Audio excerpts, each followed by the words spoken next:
Ashwin, Career Guidance Expert.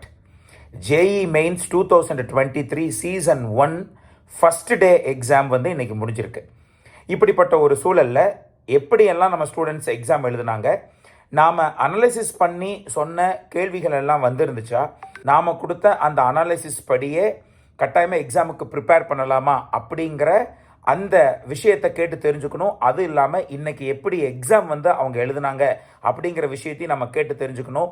எந்தெந்த subjects வந்து ஈஸியாக இருந்தது, எந்தெந்த சப்ஜெக்ட்ஸ் டஃப்பாக இருந்தது அப்படிங்கிறதையெல்லாம் நம்ம கேட்கலான்னு சொல்லிட்டு சென்னை, கோயம்புத்தூர் போன்ற இடங்களில் வந்து நம்ம ஸ்டூடெண்ட்ஸுக்கிட்டையும் பேரண்ட்ஸுக்கிட்டையும் நம்ம கேட்டு தெரிஞ்சுக்கிட்டோம்.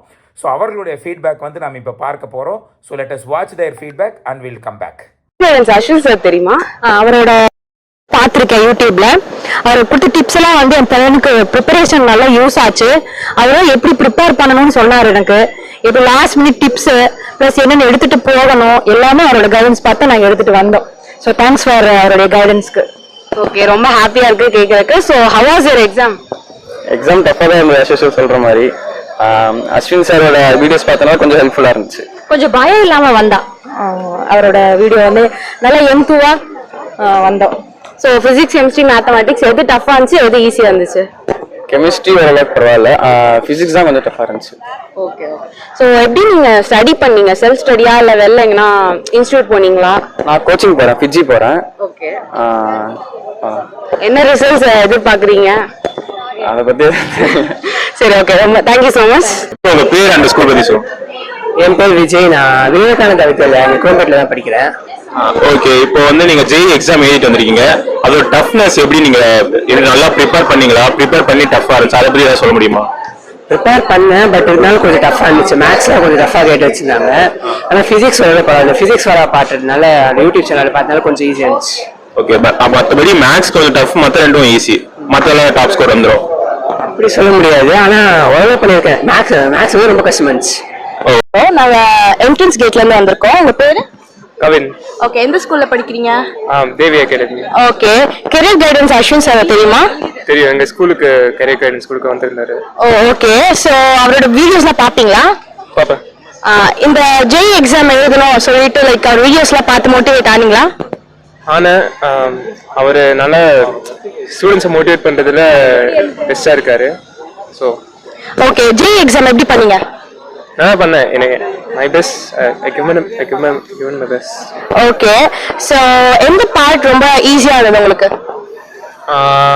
ஸ்பெசிஃபிக்காக சொல்லணும்னா சப்ஜெக்ட்ஸை பொறுத்த வரைக்கும் கெமிஸ்ட்ரி தான் ஈஸியாக இருந்துச்சு, அது ரெண்டுத்தையும் கம்பேர் பண்ணும்போது.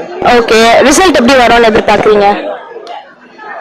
நான் எக்ஸ்பெக்டட் ரிசல்ட் வரணும்னு எதிர்பார்க்குறேன். ஒரு அட்லீஸ்ட் ஒரு 100 above வந்தா பெட்டர். Okay okay, thank you. என் பேர் பிரசாந்த், எம்விஎம்ல இருந்து. என் பேர் தருண் கிஷோர், வேலம்மாள்ல இருந்து வரேன். ஓகே, இப்போ நீங்க Jai exam first session attend பண்ணிருக்கீங்க, ஃபர்ஸ்ட் டைம். எப்படி இருந்துச்சு டஃப்னஸ், அதை பத்தி சொல்லுங்க. டஃப்னஸ் மாடரேட்டாக தான் இருந்துச்சு. கெமிஸ்ட்ரி கொஞ்சம் ஸ்கோரிங்காக இருந்துச்சு. மேக்ஸ், பிசிக்ஸ் ஓகேவா இருந்துச்சு. உங்களுக்கு? ஓவரால் பேப்பர் மாடரேட்டாக தான் இருந்துச்சு. கெமிஸ்ட்ரி ஈஸியாக இருந்துச்சு, பிசிக்ஸ் மாடரேட்டாக இருந்துச்சு. ஓகே, ஓவரால் மாடரேட் ஈஸியாக அட்டன் பண்ணுற மாதிரி இருந்தது ஃபர்ஸ்ட் டைம்லேயே. Okay, nice, thank you. ஹலோ, நாங்கள் என்ட்ரன்ஸ் கேட்ல இருந்து வந்திருக்கோம். உங்க பேரு? கவின். ஓகே, எந்த ஸ்கூல்ல இருந்து படிக்கிறீங்க? Poes public school. Okay. Career guidance Ashwin sir தெரியுமா? தெரியும். யூடியூப் சேனல்லாம் பாப்பீங்களா? பாப்பேன். சோ நேத்து லாஸ்ட் மினிட் வீடியோஸ்லாம் பாத்தீங்களா? இல்ல, அது பார்க்கல, ஆனா I will follow. Okay, like எப்படி போச்சு ஜெய் எக்ஸாம்? எப்படி பண்ணீங்க? நல்லா போச்சு. ஓகே. எவ்வளவு நாளா கோச்சிங் எடுத்துட்டு இருக்கீங்க? எவ்வளவு நாள்னா 2 years ஆகுது. ஓகே. எந்த செக்ஷன் உங்களுக்கு ரொம்ப ஈஸியா இருந்தது? கெமிஸ்ட்ரி தான் எப்பயும் ஈஸியா இருக்கும், ஆனா இந்த தடவை பிசிக்ஸ் ஈஸியா இருந்துச்சு. ஓகே. எந்த பார்ட் ரொம்ப டஃபா தெரிஞ்சது உங்களுக்கு? பார்ட் வந்து மேத்ஸோட இன்டீஜர் டைப் மட்டும் தான் கொஞ்சம் டஃபா தெரியும், மீதி எல்லாம். நம்ம ஃபீட்பேக்கை பார்த்தோம். I feel very happy. நம்ம அனலைசிஸ் பண்ணினது வீண் போகலை. ஸோ நம்ம அனலைசிஸ் பண்ணி எந்தெந்த டாபிக்ஸுக்கு எவ்வளோ இம்பார்ட்டன்ஸ் கொடுக்கணும், எத்தனை கேள்விகள் கேட்கப்படும் என்று நம்ம சொன்னோமோ, ஸோ அதே போல தான் வந்து கொஸ்டின்ஸ் வந்தது அப்படிங்கிறதையும் நம்ம ஸ்டூடெண்ட்ஸும் பேரண்ட்ஸ் சொல்றதை நம்ம இப்போ பார்த்தோம். So I feel very happy about it. So அடுத்து வரக்கூடிய நாட்கள்லையும் மாணவர்களுடைய ஃபீட்பேக்கையும் பேரண்ட்ஸுடைய ஃபீட்பேக்கையும் நம்ம எடுத்து அடுத்தடுத்து நாட்களில் எப்படி எல்லாம் கொஷின்ஸ் கேட்பதற்கு வாய்ப்புகள் இருக்கு அப்படிங்கிற ஒரு யூகங்களை வந்து நம் மாணவர்களுக்கும் பெற்றோர்களுக்கும் செய்வதற்கு உபயோகமாக இருக்கும் என்று நாம் நினைத்து அடுத்து வரக்கூடிய எல்லா நாட்களிலுமே நம்ம இந்த மாதிரி நம்ம ஃபீட்பேக் கொடுக்க போறோம். ஸோ இன்னைக்கு வந்து ஸ்டூடெண்ட்ஸ் சொல்றதை வச்சு எடுத்து பார்க்கும் பொழுது பிசிக்ஸ் வந்து எப்பவுமே வந்து ரொம்ப டஃபஸ்ட் பேப்பர் அப்படின்னு சொல்லப்படுறது இந்த வருஷம் கொஞ்சம் மேத்தமேட்டிக்ஸ் பக்கம் லைட்டாக திரும்பி இருப்பதாக நாம் பார்க்கிறோம். ஸ்டூடெண்ட்ஸ் வந்து கெமிஸ்ட்ரி வந்து ரொம்ப ஈஸியா இருந்துச்சு, பிசிக்ஸ் வந்து மாடரேட் டு ஈஸி, மேத்தமேட்டிக்ஸ் வந்து மாடரேட் அப்படிங்கிற ஒரு கேட்டகரி தான் கொடுத்திருந்தாங்க. ஸோ இன்னைக்கு இப்படி இருந்திருக்கு, நாளைக்கு எப்படி இருக்குதுங்கிறத பார்க்கலாம். நம்மளுடைய ஜேஇ ஆஸ்பிரன்ட்ஸுக்கு இந்த வீடியோவை கட்டாயமா நீங்க ஷேர் பண்ணுவீங்க, ஸோ தட் அவர்களுக்கு ஒரு கான்ஃபிடென்ட் வரும். அப்பதான் வந்து நம்ம இந்த இம்பார்ட்டன்ட் டாபிக்ஸ்னாச்சும் கட்டாயமா படிச்சுட்டு போகணும் அப்படிங்கிற ஒரு உத்வேகத்தில் அட்லீஸ்ட் அதை லாஸ்ட் மினிட்ல ரிவைஸ் பண்ணிட்டு போவாங்க. அதன் மூலமா ஈஸியா அவர்களுக்கு மார்க்கும் வரும். ஸோ உங்களுடைய ஃப்ரெண்ட்ஸ் வாட்ஸ்அப் குரூப்ல அனுப்புங்க. நெக்ஸ்ட் வீடியோ டுமாரோ மறுபடியும் இதே டைம்ல உங்களை வந்து சந்திக்கிறேன். Until then, it's bye from Ashwin.